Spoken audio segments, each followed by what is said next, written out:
সাল বৃশ্চিক রাশির ক্ষেত্রে বেশ ভালো যাওয়ার কথা। তার কারণ, প্রথম কথা বলি, স্টুডেন্টদের ক্ষেত্রে মোটামুটি ভালো যাবে, কিন্তু বছরের শুরুতেই পঞ্চমে অর্থাৎ বিদ্যাস্থানে রাহু থাকছে।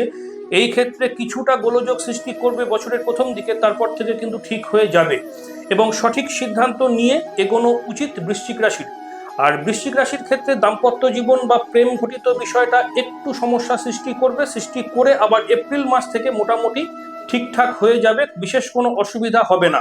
সেই সঙ্গে কি হবে, আর্থিক রোজগার কিন্তু বেশ ভালো হবে বৃশ্চিক রাশির ক্ষেত্রে। আর্থিক রোজগারটা বেশ ভালো হবে। মাঝে মধ্যে কিন্তু একটু মেজাজ হারাতে হবে, একটু রাগ বেড়ে যাবে, মাথা গরম বেড়ে যাবে, এগুলো নিজে কিছুটা কন্ট্রোল করবেন।